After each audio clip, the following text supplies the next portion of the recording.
द्रौपदी पांचों पुरुषों की पत्नी थी, पर ये कैसी थी, यहां एक बंटवारा था कि ये 1 साल 11 महीने कुछ दिन एक पुरुष के संग रहेगी, उसके बाद फिर दूसरे के संग रहेगी, फिर तीसरे के संग रहेगी, फिर चौथे के संग, फिर 5वें के संग। और द्रौपदी कोई सामान्य महिला नहीं थी, द्रौपदी अयोनिजा है। अयोनिजा जानते हो किसे कहते हैं? जो योनि से प्रकट नहीं होती। मैं और आप योनिजा हैं, योनि से प्रकट हुए हैं मां के गर्भ से, पर द्रौपदी मां के गर्भ से प्रकट नहीं हुई, द्रौपदी अग्नि से प्रकट हुई है। तो द्रौपदी जब एक पुरुष से दूसरे पुरुष के पास, जब वो भीम के बाद अर्जुन के पास जाती थी, उस समय वो कुंवारी हो जाती थी। ये पंचकन्याएं हैं, द्रौपदी पंचकन्याओं में आती है। जब ये एक पुरुष से दूसरे पुरुष के संग जाती थी तो ये कुंवारी हो जाती थी, फिर लड़की हो जाती थी, बच्ची हो जाती थी। इनका कुंवारपन इनको वापस मिल जाता था, ये शक्ति थी। इन्हें 5 पति क्यों मिले, इनका भी एक रहस्य है।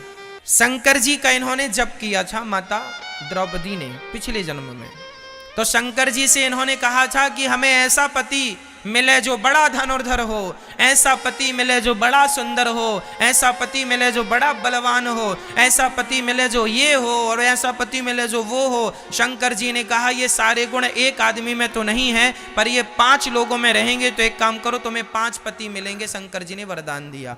इसलिए जो द्रौपदी ने मांगा था कि उन्हें 5 गुण वाला पति चाहिए, जिनके अंदर ये 5 गुण हो, दुनिया का सर्वश्रेष्ठ धनुर्धर हो, और दुनिया का सर्वश्रेष्ठ धर्मात्मा हो, और दुनिया का सर्वश्रेष्ठ बलशाली हो, और दुनिया का सर्वश्रेष्ठ सुंदर हो।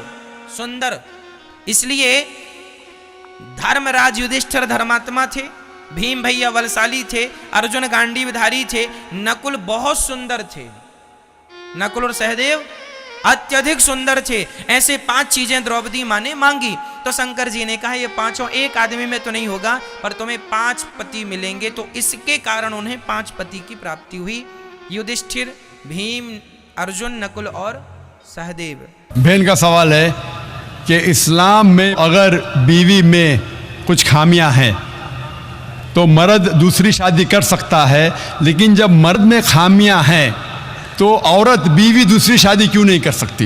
ये एक अहम सवाल है, अच्छा सवाल है। एक हिंदू भाई ने सवाल किया था कि 1 से ज़्यादा बीवी रखने की इजाज़त इस्लाम में क्यों है, जिसका जवाब मैं दे चुका हूँ। अभी दूसरा सवाल है कि औरत को दूसरी शादी करने की इजाज़त क्यों नहीं, और 1 से ज़्यादा बीवी करने की कई वजह है।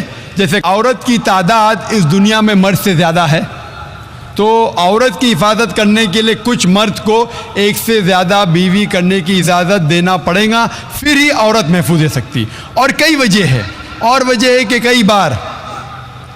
कई बार बीवी अगर कुछ उसमें मेडिकल प्रॉब्लम है तो वो बच्चे को जन्म नहीं दे सकती, तो ऑप्शन रहता है क्या वो बीवी को तलाक दे और नई बीवी करे।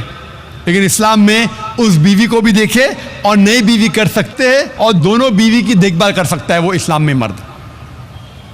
इसी तरीके से अगर कोई औरत एक्सीडेंट हो सकता है और अपने शोहर को सेटिस्फाई नहीं कर सकती, तो 2 चीज़ें हो सकती, वो बीवी को तलाक दे और नई बीवी करे, या पहली बीवी जिसका एक्सीडेंट हो चुका है, जो अपाहिज हो चुकी है, उसको रखे और दूसरी बीवी करे।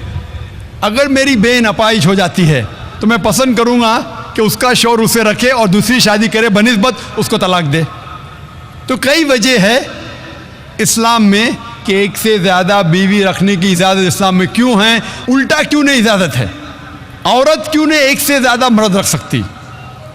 सबसे पहला, अगर एक मर्द की 1 से ज़्यादा बीवी है और जब बच्चा पैदा होता है तो फ़ौरन हमें पता लगता है कि उसका वालिद कौन है, उसकी वालदा कौन है। लेकिन अगर एक औरत की 1 से ज़्यादा शौहर है, अगर बच्चा पैदा होगा तो वालदा का तो पता लगेगा, वालिद का पता नहीं लगेगा। और आप जब स्कूल में जाएंगे और स्कूल में प्रिंसिपल पूछेगा वालिद का नाम क्या है, कि आपको 2 नाम देने पड़ेंगे। इसीलिए इस्लाम में एक बीवी के 1 से ज़्यादा शौहर होने की इजाज़त नहीं। ये सूरह निसा की आयत है, सूरह नंबर 4, आयत नंबर 23 और 24 और 25 में कि शादीशुदा औरत फिर से शादी नहीं कर सकती। और कई वजह है। हम जानते हैं कि साइंस और टेक्नोलॉजी बढ़ने के बाद आज डीएनए टेस्टिंग के हिसाब से हमें पता चल सकता है कौन वालिद है कौन वालदा है, लेकिन ये तो अभी रिसेंट डिस्कवरी है, इतने साल पहले तो पता नहीं था। और ये एक सिर्फ वजह नहीं है, ये भी 100% डेफिनेट नहीं है, बट मान भी लो 100% डेफिनेट है, ये एक वजह नहीं और कई वजह है। आज साइंस ये कहती है कि man is more sexual as compared to a woman. A man is more sexual biologically as compared to a woman. तीसरी वजह है कि एक आदमी मल्टीपल शोहर की जिम्मेदारी संभाल सकता है, एक से ज़्यादा शोहर की जिम्मेदारी संभाल सकता है, लेकिन औरत एक से ज़्यादा बीवी की जिम्मेदारी संभाल नहीं सकती, क्योंकि एक औरत में मेंस्ट्रुअल साइकिल होता है। Due to the menstrual cycle उसकी जहनी हालत बदलते रहती है, due to the estrogen level going up and down. कोई भी डॉक्टर से पूछिए, वो कहेगा कि during this period it is difficult for her to maintain a balance. और मान लो कि जो वजह मैंने कहा कि आदमी एक से ज़्यादा बीवी कर सकता है, अगर औरत पे लागू होता है, औरत अगर बांझ है, बच्चा पैदा नहीं कर सकती, फिर भी शोहर उसकी देखभाल कर सकता है और एक बीवी कर सकता है। लेकिन साइंस ये कहती है कि अगर मालूम पड़ता है कि औरत बांझ है या आदमी बच्चा पैदा करने में हिस्सा नहीं ले सकता है, फिर भी चांसेस है कि ये सिचुएशन चेंज हो सकती है। अगर बीवी को पता लगता है कि आदमी में कुछ बीमारी है जिसके वजह से वो बच्चा पैदा नहीं कर सकता, बच्चा पैदा करने में हिस्सा नहीं ले सकता है, लेकिन ये 100% डेफिनेट नहीं। अगर वो और एक शोहर से शादी करती है, चांसेस है कि दिस पोजीशन कैन रिवर्स, और कब रिवर्स होगा ये कोई नहीं कह सकता। फिर जब बच्चा पैदा होगा हमें पता नहीं लगेगा कौन उसका बाप है, पहला शोहर या दूसरा शोहर।